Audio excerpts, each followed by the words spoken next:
Everybody, it's that time. Part 3 of the front end conversion. Let's go.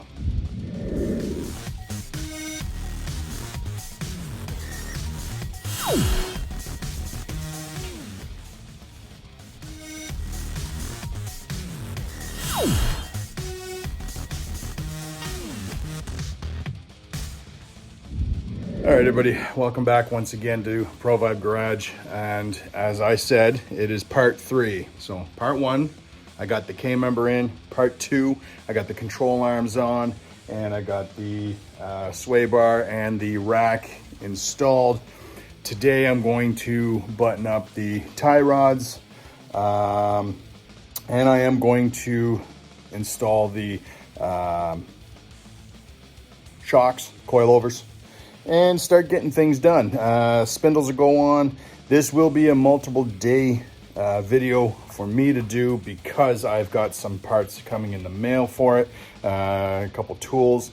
So, gotta wait, but I'm gonna do what I can as I can. So, hope you enjoy this. Stick with me. And a bunch of things that I need to do with this. I need to install the coils and adjust those. I want to put the stabilizers on the tie rods, hook them up to the spindles. I got to put the spindles on.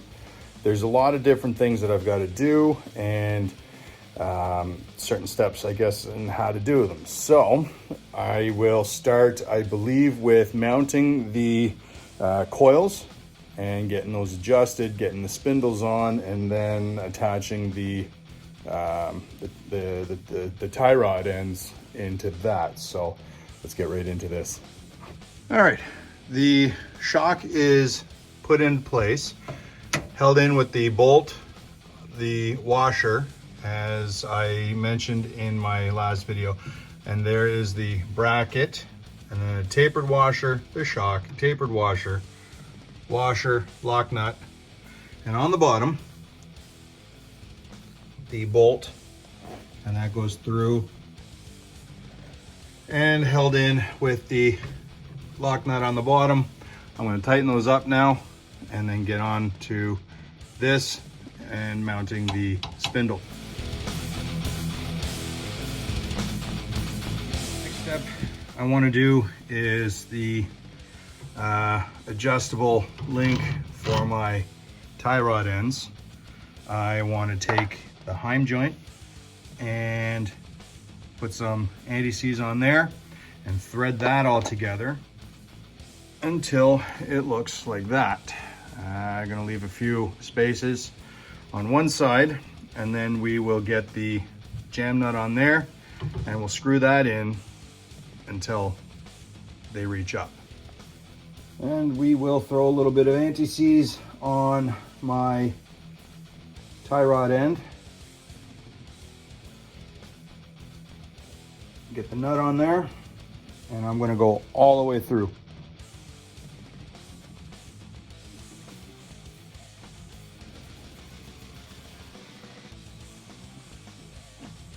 And then get this on.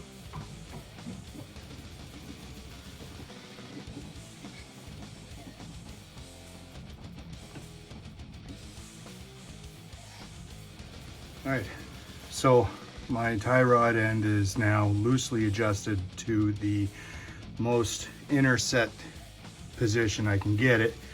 I'm taking the spindle off. Got a little washer to put on top of the lower boot. And then I am going to put that on. And I wanted to be able to push this down and have it adjusted enough that the castle nut will fit over top of this and pinch it enough to keep that in place while still meeting up to the cotter pin hole. I'll do the same thing up there. I have 1-inch heater hose that will pinch that up enough to keep this boot from separating, hopefully on there, once the spindle is fully on. Okay, tie rod is all installed, the adjustable link. I have squished down the boot for the lower control arms ball joint. I sat my spindle on it, but now I need to bring the spacers into here so the castle nut will still fit and allow me to use the cotter pin hole. So I shall throw some metal spacers on there.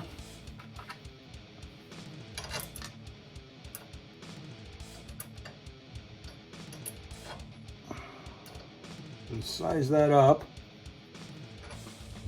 about there.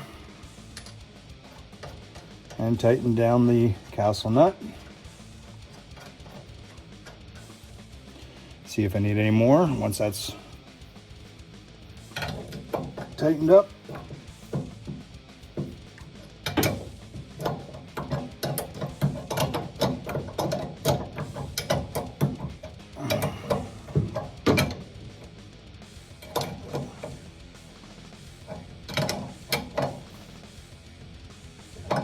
that works. Now for the top.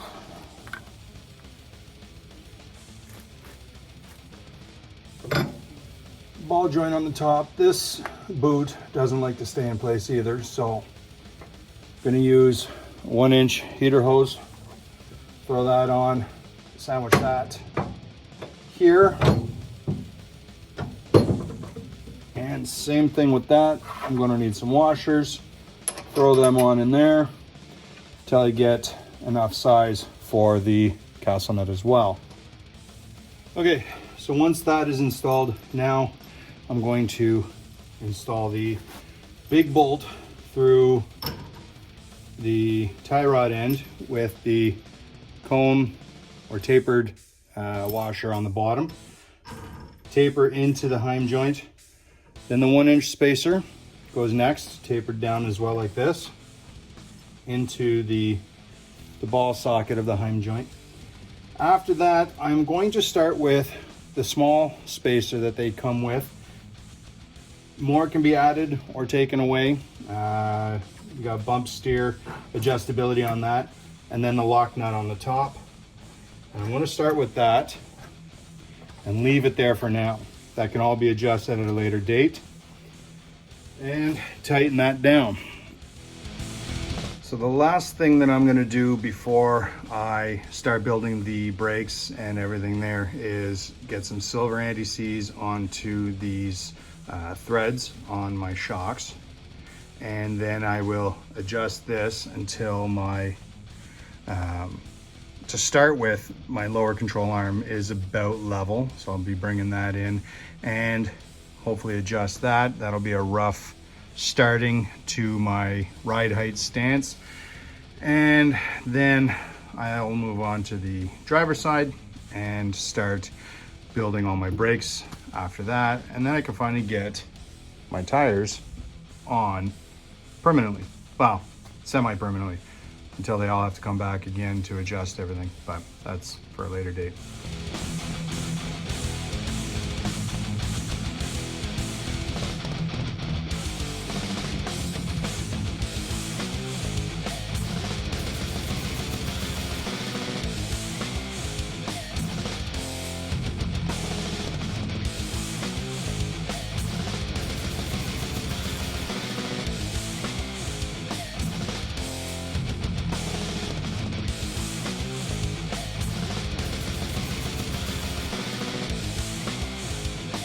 All right, so there you have it.